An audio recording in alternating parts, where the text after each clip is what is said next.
Hello, everyone, and thank you for joining us today for another episode of the Leadership for the Now show. My name is Florin Lungu, and today I'm joined by my friend and my colleague Madalina Ghinescu. Welcome, Madalina. Thank you, Florin. Welcome, everybody. It's been great to be with you today to discuss leading in difficult times.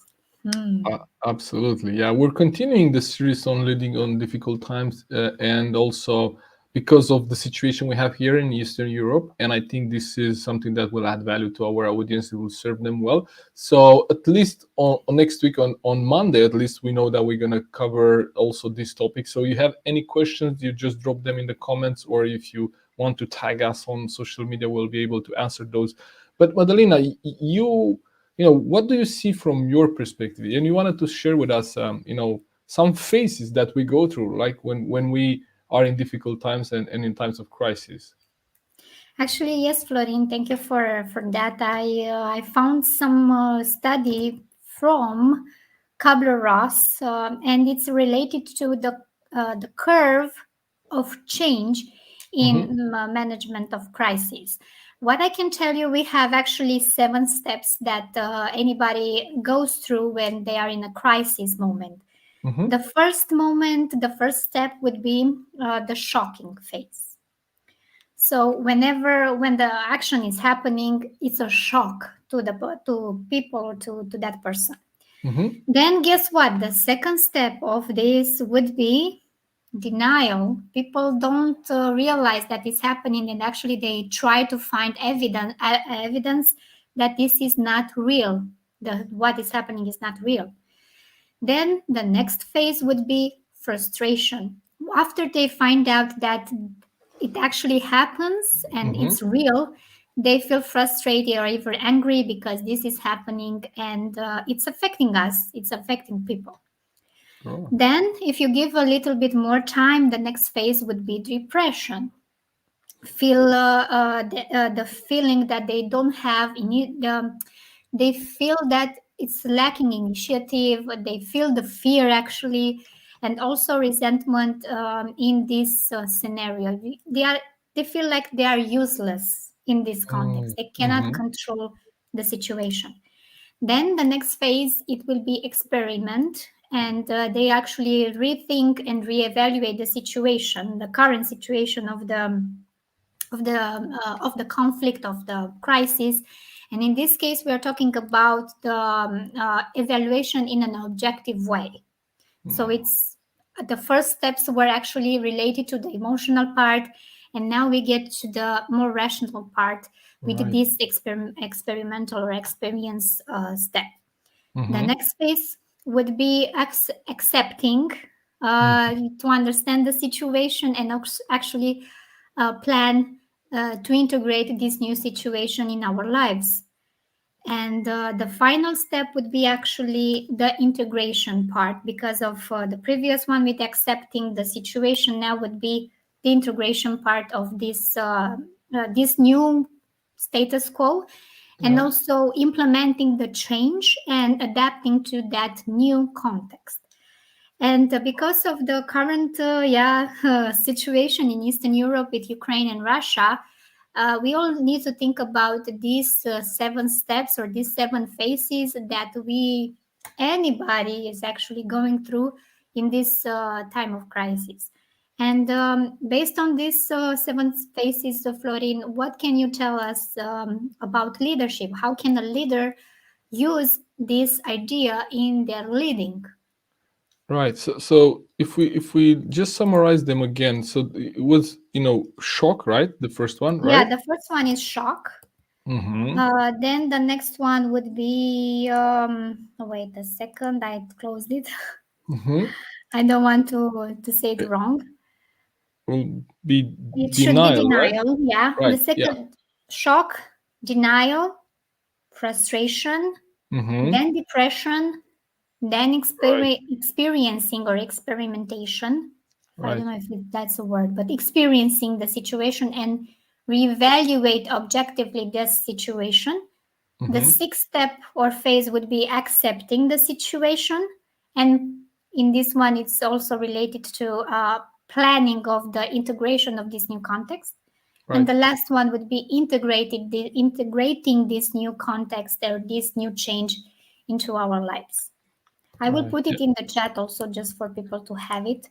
Right. I don't You think. could only do that from the LinkedIn link, but I think that Okay, I will. what it's We will need. We we will will put post it in the it before. comments afterwards. Yeah. So I think what it's important for us to understand as leaders is we need to understand where our people are, right?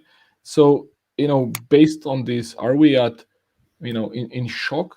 Like that was maybe a couple of days before or last week, like, things started about a week ago, right? And so the first days absolutely was shocking, and that was the shock of the crisis and the new situation, right? And then, some people are still maybe in denial. Like, are we denying that something is happening, or are we denying that this is going to affect us? Because this is a very important perspective. One of the things that I see sometimes, leaders struggled with is with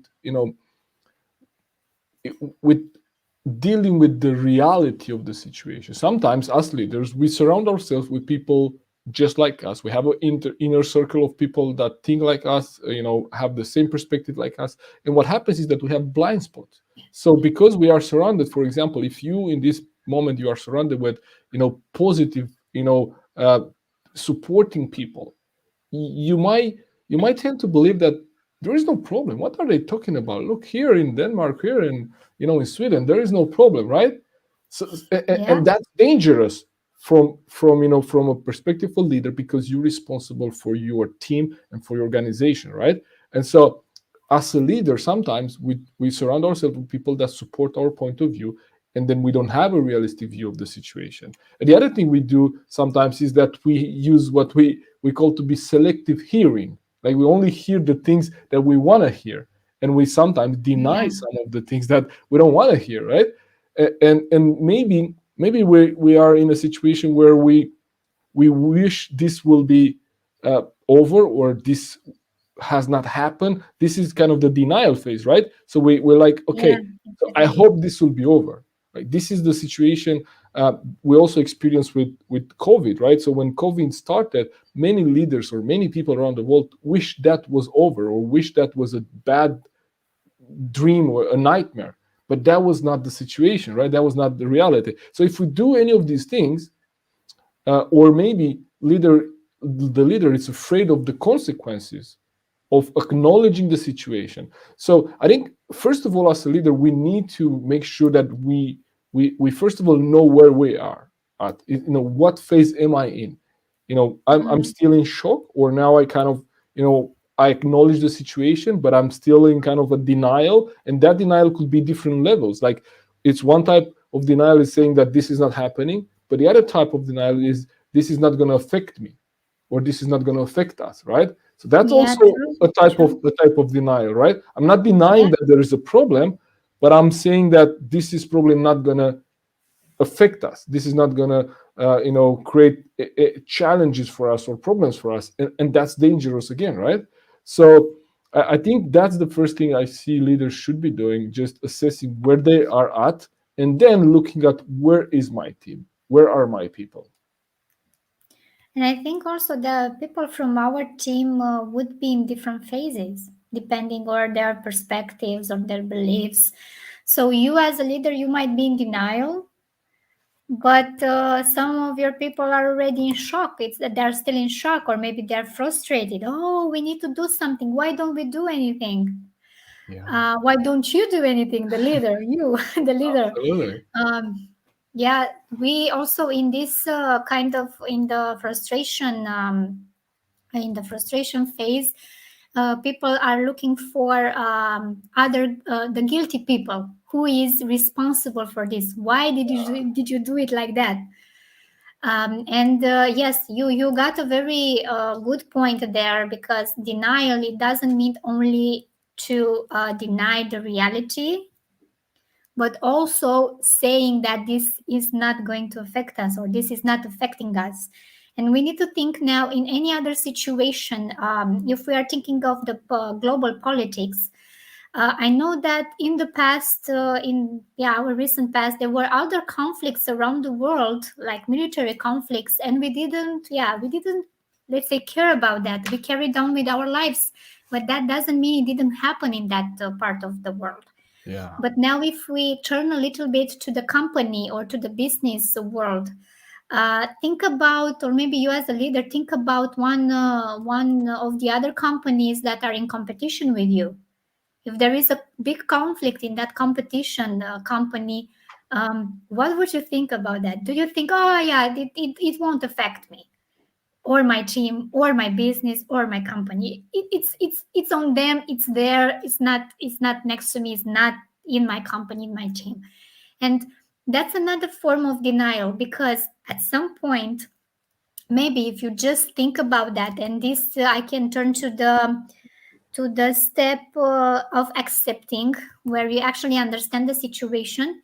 When you find out about a different company that is having struggles internally or whatever in a global market, think about your company also. Will my company is it any risk that my company can go through the same thing? I think this is a good point for you as a leader to ask yourself and your team. Maybe you can create a brainstorming session for that. Because once you find out about that, you might be prepared with solutions just in case that big situation can come up in your company. So absolutely. what else can you tell us for our leaders today? What do they need to know in this time of crisis? What are the other big important questions that they need to ask for leading in difficult times? Yeah, so I think, I really believe that two aspects of being able to lead through a crisis and difficult times is one, to have a realistic perspective, and also, get perspective, because one of the things that sometimes we might do is because we are close to the conflict, or we are close to the problem, and the closer you are to the problem, the bigger the problem seems to be.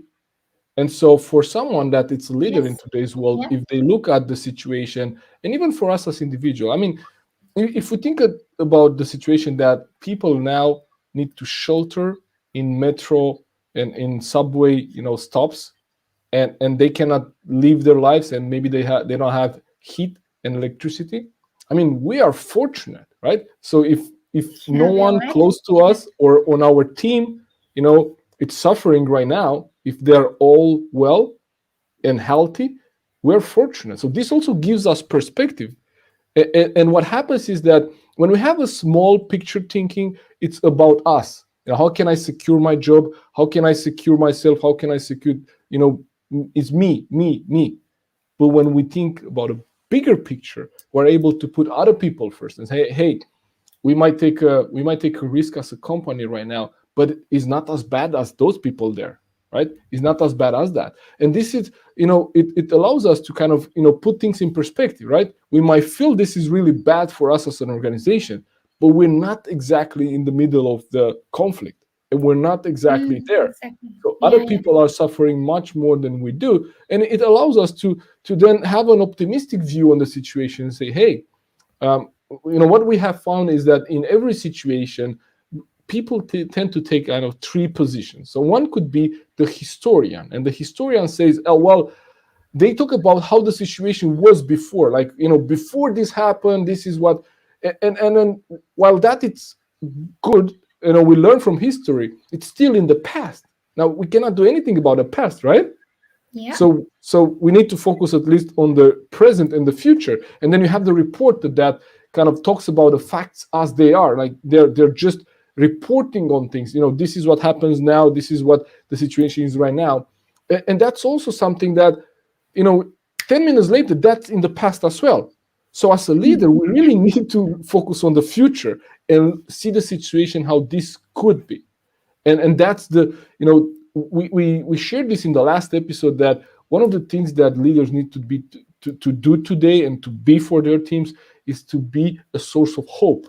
So you, as a leader, you need to hold a realistic view of the situation, but yet share the bigger vision, and share, like, how would this look like on the other side of the situation. Because, when we started COVID, no one planned for 2 years, of quarantine and isolation and vaccine and travel bans. That was not what people planned for, right? But still, we had a vision, we had a dream, and we had a vision for the company, and we had a reason for doing what we're doing that kept us going through that, those, the depression, and the, and then starting to experiment different things, and starting to, try different things, so we find kind of an anchor in the future. So I think that's what leaders need to do. First of all, keep a realistic view on and perspective on the situation, but continue to cast vision for the future, because there is no other way. I mean, we'll sooner or later this will be over, and one way or the other we will go through it. So it's more or less like, what are we learning from it, right? And what are we able to take with us from it, rather than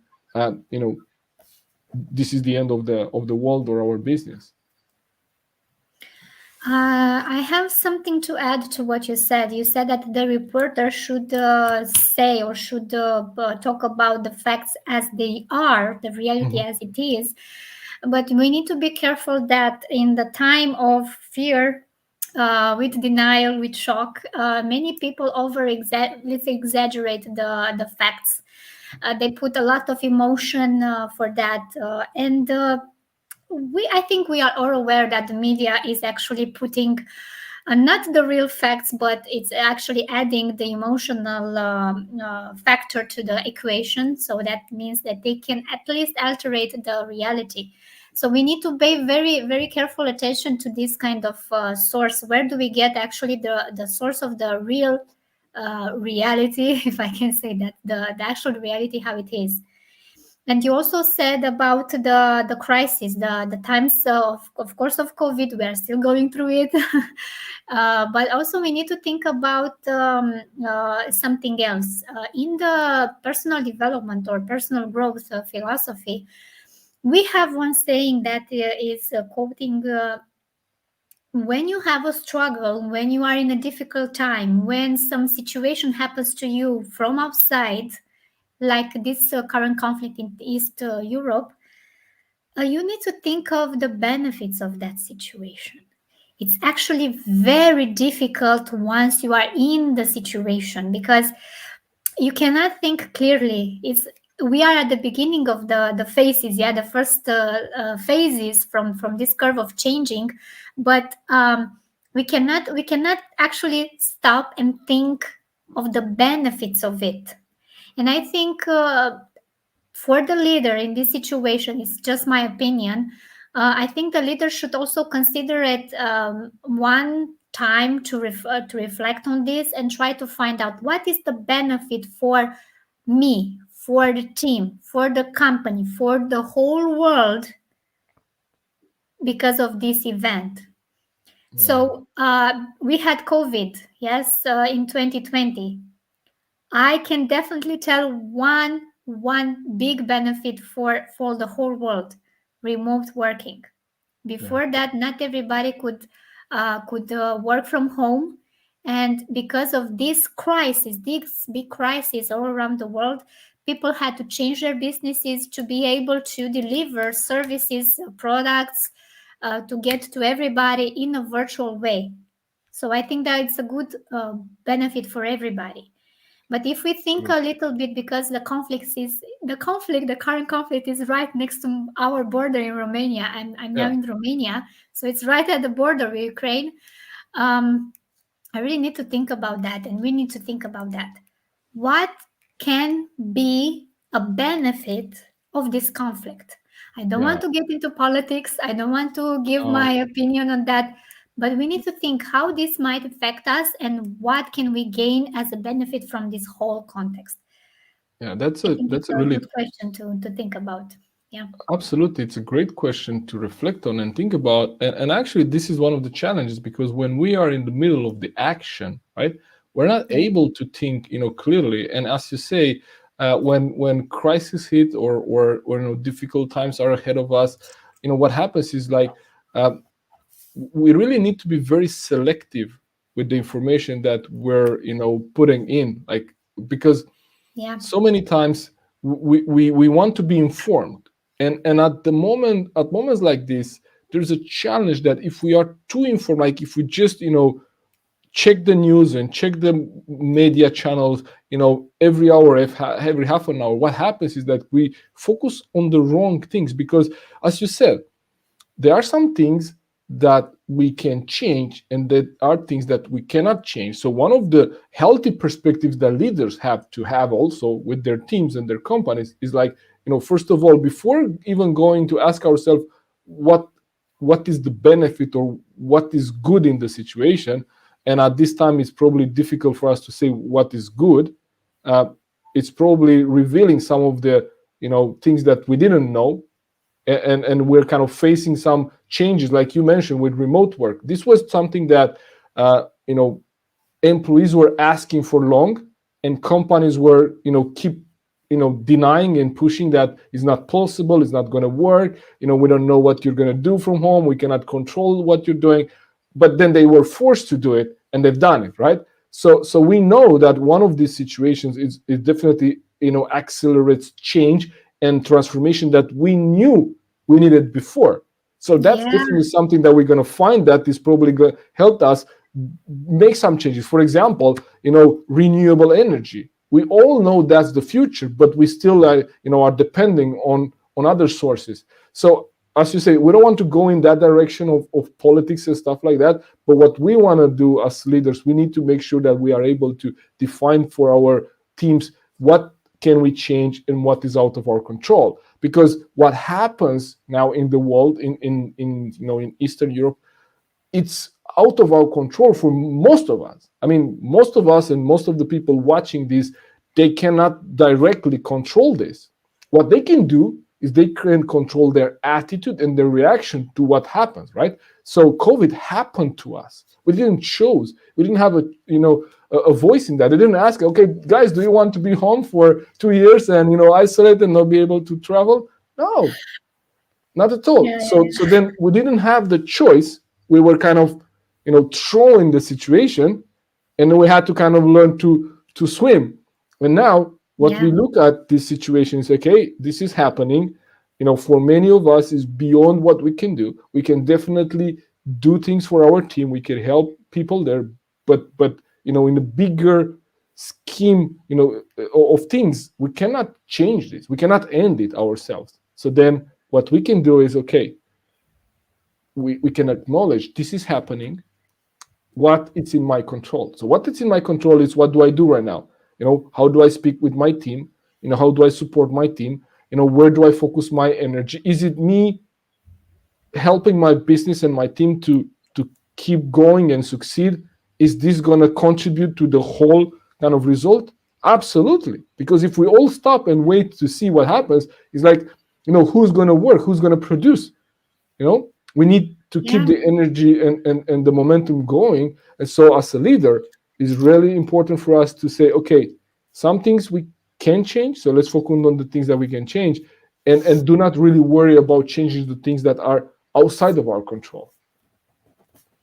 Yes, Florin. I was actually thinking of a situation related to the conflict, or not Mhm, conflict, but difficult times. I found out one strategy about an emergency. Let's say, for example, somebody has an accident. mhm, And the most frequent situation that usually happens in this car accident is that nobody is doing anything, or the other way, the opposite way, everybody's doing the same thing at the same time. Like everybody's calling 911 at the same time because of the conflict, because of the accident. mhm, And that would be a situation where it creates chaos. And the strategy from this emergency kit mhm. is one person should be put the leader, or should claim himself or herself as the leader, and pointing with finger, pointing, you need to call 911, you need to give me some water, you need to give me one cloth to, I don't know, tie the wound, Yeah. you need to go to somebody to bring something for the legs, so you need to take care of the other car, you need to, so you need to put and to point to each individual, and well, in the individual, to some people, and to give them some direct orders, not like, please, can I ask you a question? No. In those times of crisis, people need to take initiative, to be the leader in that situation, not to create chaos, but to create some order, because everybody will be in shock. Yeah. Everybody don't know what to do. And because of that, to think about, as the metaphor for leadership in this situation, you as a leader, think about one very, very bad or a crisis that your company or your business can go through, and think about who can fill up the roles and what do they need to do, each individual in that role position, what they need to do in the time of crisis. And that's why we usually have fire simulations, yes, earthquake simulations, because in that case people need to pay attention how to can they can coordinate each other, and they really need to know, because already one person is the leader in that case, in that Yeah. simulation. They are going from each room to make sure that nobody is left behind. So everybody in the situation can actually has a role, and they know what to do. So in case your company doesn't have this kind of emergency situation kit, then you need to think about that, because when the time comes, you don't have time to think. You don't Yeah. have time to be, let's say, asking questions, because you're the leader. You need to ask the people, do you want to go outside because it's an earthquake? No, you need to say, let's go outside, it's an earthquake. You know what to do because of the simulation. Yeah. So Absolutely. yeah, it was a good example. I really, really think about that, and I hope I don't need to use it No, I mean ever again. This kind of that's real situation, emergency, life-threatening situation.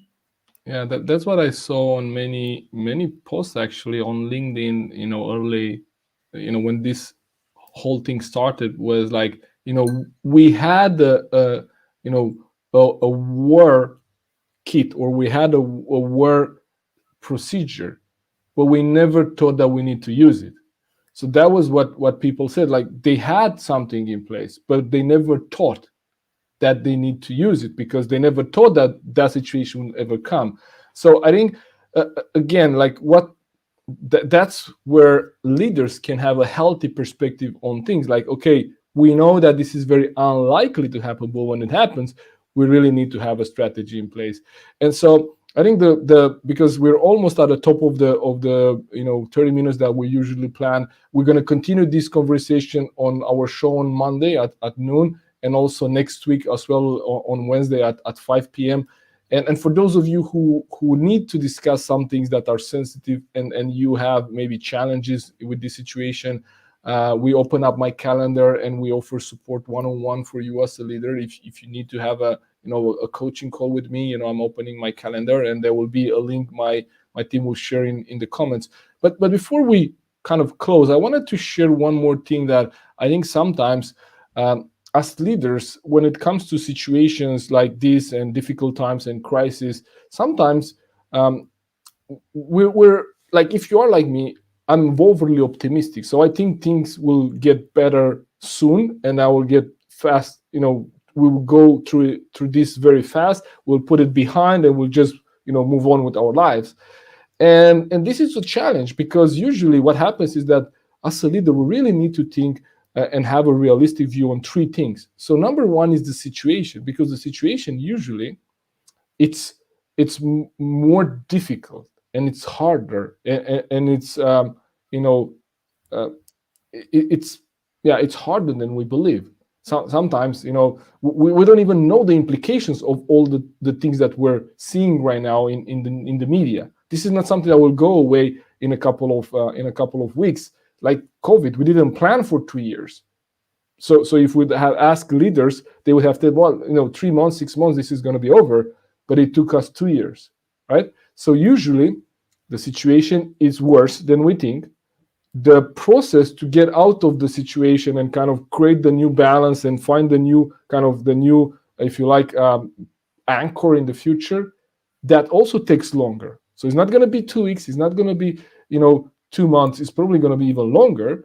And also the price that we're going to have to pay is going to be higher. So usually, because sometimes as leaders we are overly optimistic and we think that we're going to just work through things out, what happens is that we sometimes overlook this. So we tend to believe that the situation is not as bad as it seems to be, and this will be just a, something we'll fix in a few months, and then the price is not going to be that high. So if we are able to keep this realistic view on the situation, and be able to put the things in perspective for our teams, that's definitely helping us, and also serving our team. Good said, Do you Florin. have something else to add, maybe, that we didn't cover? No. I'm keeping my questions for next week on Monday, so we can continue this leading in difficult times. Put video cast with you. Absolutely. Thank Yeah. you. So, yeah, thank you for tuning in today. Thank you for joining us. And I look forward to see you guys again on Monday. And if it's anything that we can help with, you know where to reach us. So feel free to reach out. Okay. Thank you, Madalena. Thank you for joining. You're welcome. Thank you again. Have a great Bye, afternoon. Okay. guys. Bye bye.